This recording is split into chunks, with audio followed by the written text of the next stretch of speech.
I did used to be a loser. Now that's a bit of a strong word, isn't it? Loser. It implies someone that's just lost at life, is hopeless, doesn't have a prayer, isn't going anywhere. It kind of implies all of that, doesn't it? That's exactly how I was in my 20s and 30s. And to an extent, even moving into my 40s, I still had traits of Loserville in my life.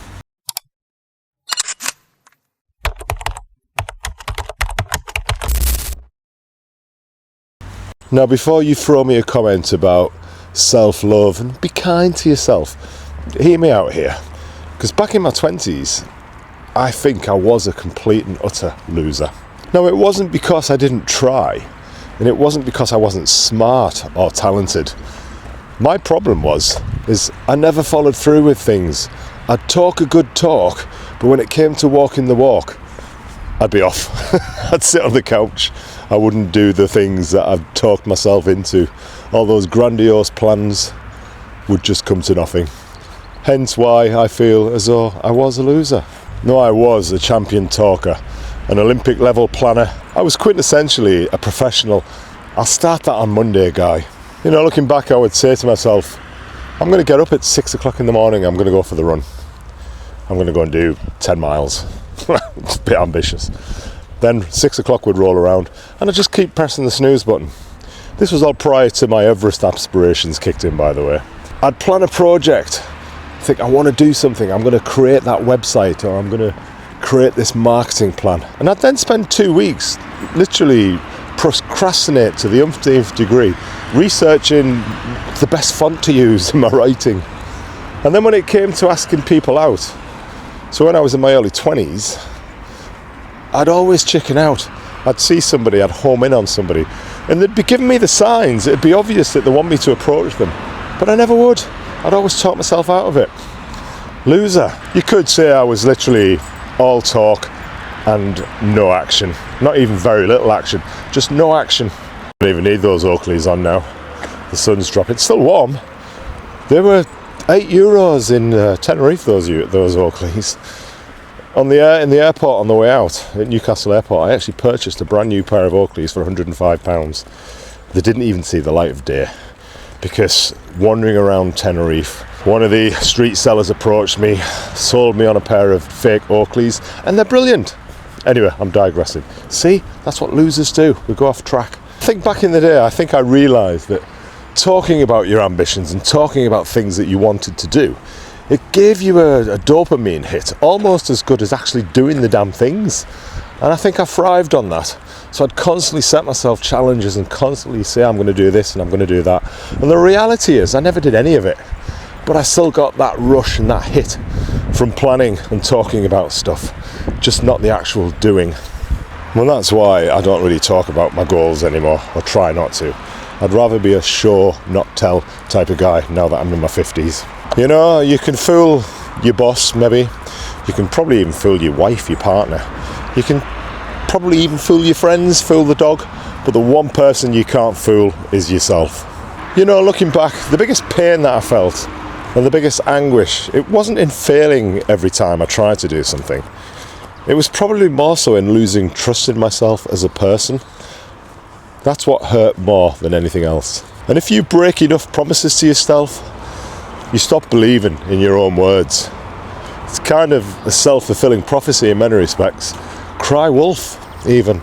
And you know that quiet, uncomfortable feeling that you might get in your gut when you see your reflection in a mirror? That's not because you're looking at all the wrinkles that you maybe have, or the extra fat layers that you don't necessarily want to have.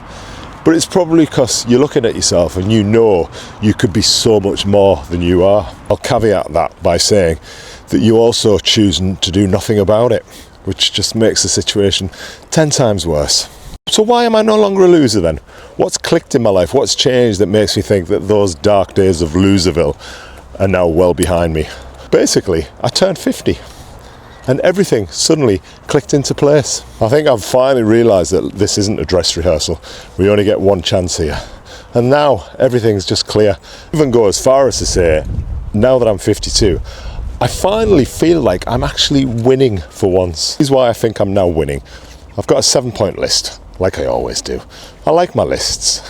Something you'll see about me if you start watching my content. Which, let's face it, I do need a big helping hand because my videos are stubbornly stuck on less than 100 views. Well less than 100 views.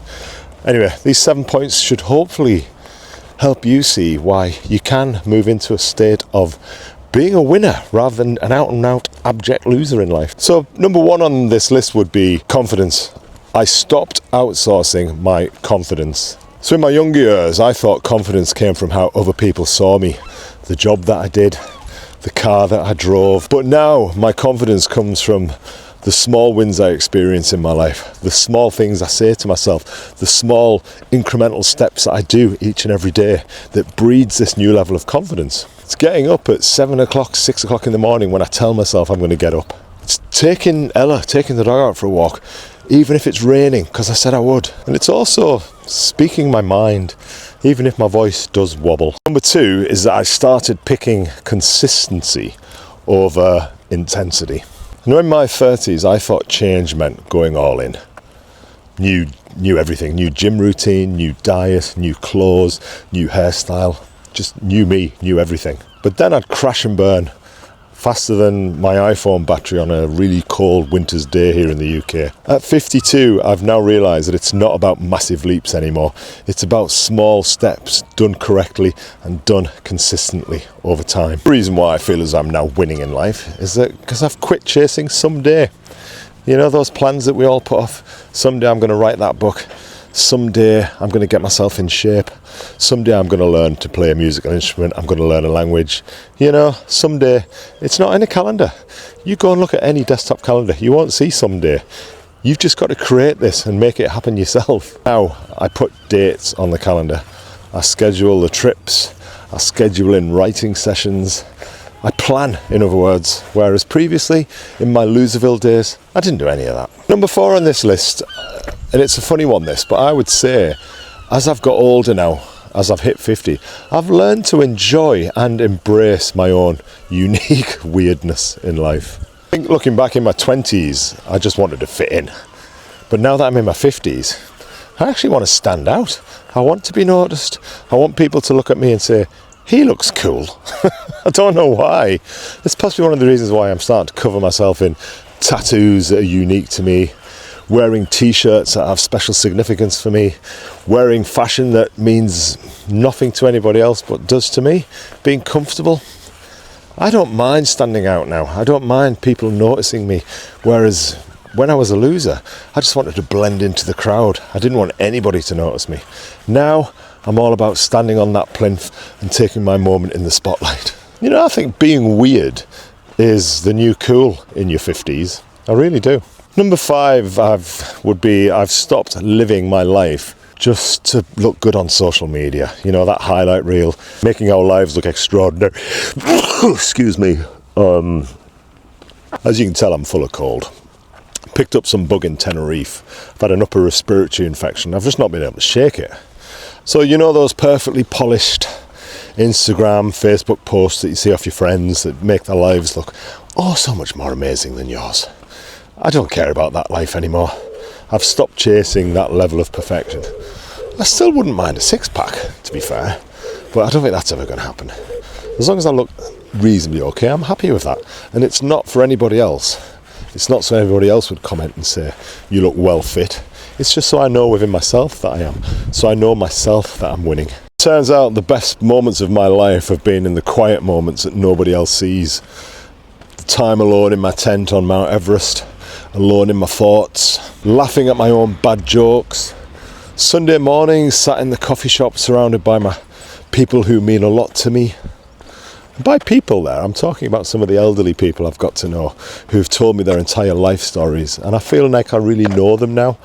And I'm going to be absolutely gutted when those people are no longer in my life, because I sit and I listen to what they have to say, and it means the world to them to just be able to talk for 10 minutes to a stranger. But we're not strangers now. We're all good friends. But those moments, I don't need to boast about them. I don't need to share those moments on social media. They're my me time. These are the moments that count in life now. not what you put out there for everybody else to think your life is like. This is a short one, and I talk about this all the time. If you go back on any of my videos, you'll see that failure is a current theme throughout a lot of my episodes. And basically, I've accepted failure now as part of the package and the journey of life. In my younger years, failing at anything meant I was a loser.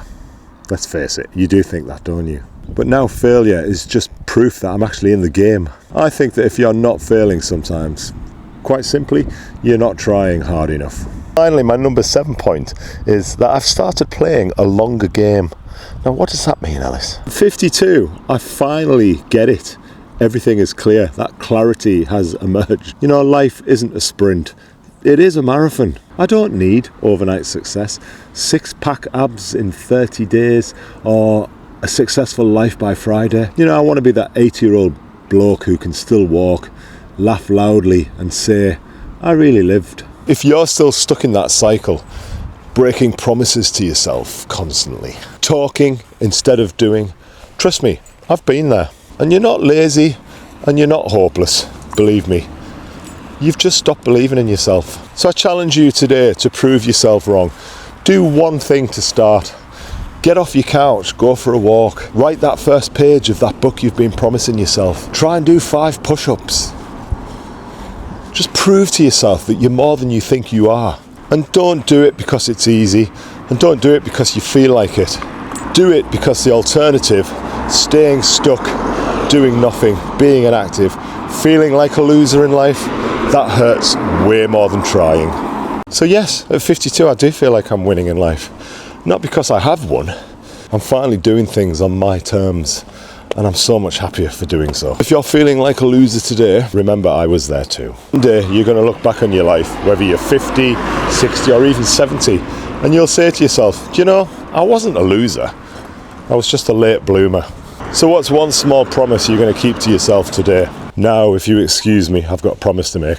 I've told myself I'm going to go and have a pint of cider, or 2, at the local pub on this beautiful summer's evening. Thanks for walking with me today, legends. I'll see you on my next one. Oh, one more thing, if you've enjoyed today's video, give this one a watch next on the 10 things I still get wrong in life, even though I'm now in my 50s.